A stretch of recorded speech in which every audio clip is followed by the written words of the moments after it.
प्रिय आत्मन, हम सभी के अंदर कभी न कभी ये प्रश्न अवश्य उठता है कि इस संसार की रचना किसने की है, इस संसार की रचना क्यों की, हमारा इस संसार में अस्तित्व क्यों है। आइए इन प्रश्नों के उत्तर समझने के लिए कुछ संतों, महापुरुषों की वाणी और विचारों का आश्रय लेते हैं। सबसे पहले ओशो के विचार उन्हीं की वाणी में सुनते हैं। तुम हो, किस कारण हो? मन में सवाल उठते, किस लिए हूं मैं, क्या कारण है मेरे होने का?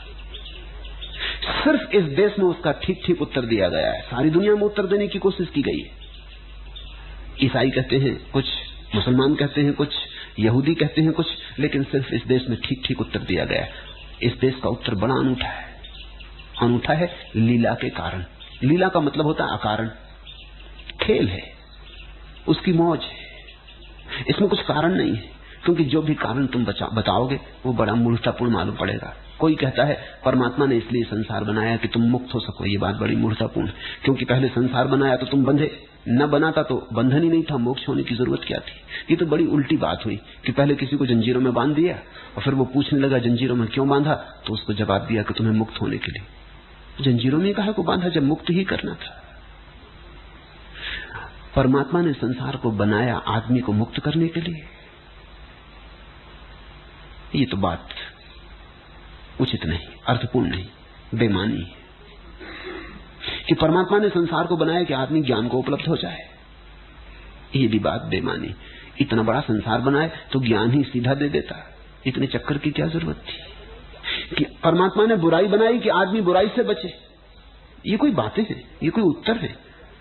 बुराई से बचाना था तो बुराई बनाता ही नहीं, प्रयोजन ही क्या है? ये तो कुछ अजीब सी बात हुई कि जहर रख दिया ताकि तुम जहर न पियो, तलवार दे दी ताकि तुम मारो मत, कांटे बिछा दिए ताकि तुम संभल के चलो। पर जरूरत क्या थी? ठीक इस देश में उत्तर दिया गया है। उत्तर है लीलावत। ये जो इतना विस्तार है ये किसी कारण नहीं है, इसके पीछे कोई प्रयोजन नहीं है, इसके पीछे कोई व्यवसाय नहीं है, इसके पीछे कोई लक्ष्य नहीं है, ये अलक्ष्य है। फिर क्यों है? जैसे छोटे बच्चे खेल खेलते हैं, ऐसा परमात्मा अपनी ऊर्जा का स्फुरण कर रहा है। ऊर्जा है तो स्फुरण होगा। जैसे झरनों में झरझर नाद हो रहा है, जैसे सागरों में उत्तुंग लहरें उठ रही। ये सारा जगत एक महा ऊर्जा का सागर है। ये ऊर्जा अपने से ही खेल रही, अपनी ही लहरों से खेल रही। खेल शब्द ठीक शब्द है, लीला शब्द ठीक शब्द है। ये कोई काम नहीं है जो परमात्मा कर रहा है। लीलाधर, ये उसकी मौज है, ये उसका उत्सव है। वृंदावन के स्वामी प्रेमानंद महाराज जी से भी इसी आशय का एक प्रश्न किया गया कि ये सृष्टि रचना कैसे हुई है। कहा तो जाता है कि ईश्वर ने इच्छा की, एको हम बहुश्याम, मैं एक हूँ बहुत हो जाऊं, और तब ये सृष्टि रचना हुई। लेकिन ईश्वर तो सभी इच्छाओं से परे है, फिर उन्होंने ऐसी इच्छा क्यों की? तो इसका उत्तर देते हुए स्वामी प्रेमानंद जी ने कहा, पहले ये सोचो मैं क्यों फंस गया, इससे मुक्त हो तब फिर आगे की बात समझ में आवे। अब भगवान की इच्छा क्यों हुई तो फोन नंबर लगाना पड़ेगा, उनसे पूछना पड़ेगा कि भाई आपकी इच्छा क्यों हुई है। भगवान है, जैसे समुद्र में अटखेलियां आ गई, तरंग आ गई, तो लाखों तरंगे प्रकट हो गए और शांत हो गया समुद्र, तो सब समाप्त हो गए। ऐसे ही होता रहता है, अपने आप से अपने आप में अटखेलियां समुद्र ले रहा है, ये तरंगे हो गई, अपने आप से अपने आप को समेट लेता है, वो शांत हो जाता है। शांत समुद्र, शांताकारम भुजगशयनम, बड़ा विचित्र रूप है। भजन करो तो जान पाओगे, नहीं बड़े बड़े ऋषि मुनि अटकल लगा के ले जान पाए। हम लोग तो बहुत ही छोटे स्तर में हैं, बड़े बड़े तो चलेगा। पूर्ण काम में इच्छा होती कि नहीं होती? पूर्ण काम की पूर्ण ही इच्छा होती है। वो अपने आप से खेल रहा है, किसी और से मिलने की हो तो इच्छा होती है, वो अपने आप से अपने आप में खेल रहा है, ये पूर्णता है उसकी। वो अपने आप से अपने आप को मिटा रहा है, अपने आप से अपने आप को सजा रहा है। तो बोले हमको क्यों पीड़ा दे रहा है? तो तुम भी अपने आप में ही तो हो, तुम भूल गए हो, उससे अलग मान रहे हो, इसलिए दुखी हो। आ जाओ उसी में, तो आप भी परमानंद में युक्त हो जाओगे, परमानंद में डूब जाओगे, अति आनंद में डूब जाओगे। आपका स्वरूप ही आनंद में है। देखो आप अब भजन करो बच्चा तो जान पाओगे, ले तो प्रश्न क्यों क्यों का तो कहीं उत्तर पूरा हो ही नहीं सकता।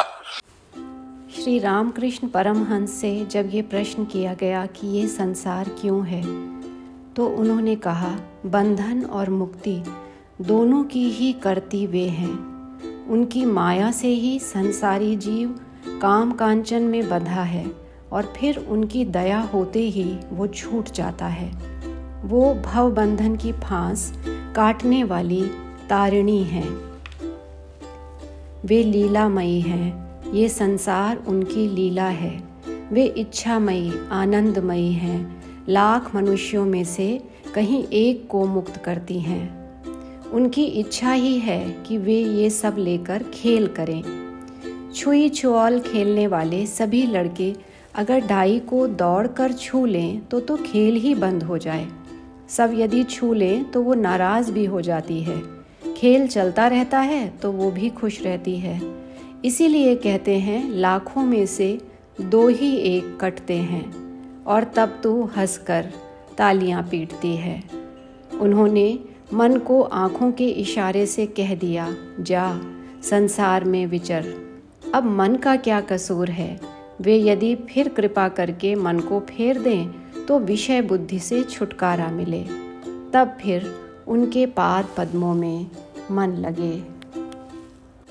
श्री रामकृष्ण के एक शिष्य ने प्रतिवाद करते हुए कहा, लेकिन ठाकुर ये कैसा खेल है?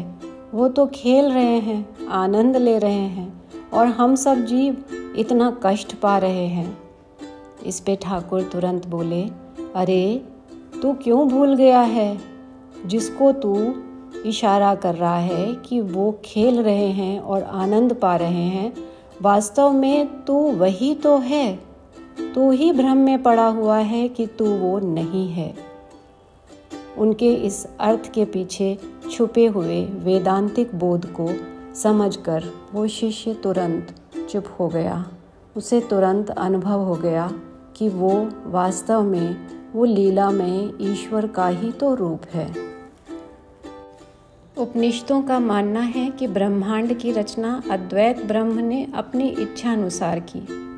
उसके भीतर ये स्फुरना हुई, एको अहम बहुश्याम, मैं एक हूँ बहुत हो जाऊँ। और इस प्रकार ब्रह्म ने अपने आप को अनेक रूपों में प्रक्षेपित कर दिया। इसीलिए कहा गया सर्वम खलु इदम ब्रह्म, जो कुछ भी दिख रहा है वो सब ब्रह्म है।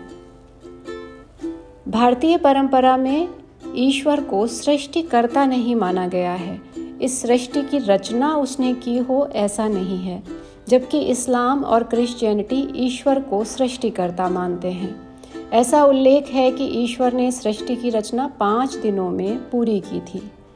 लेकिन अद्वैत वेदांत की परंपरा मानती है कि ये सृष्टि केवल अविद्या के कारण भासित हो रही है। भगवान शिव ने भी पार्वती से कहा, उमा कहाँ हूँ मैं अनुभव अपना, सच हरि भजन जगत सब सपना।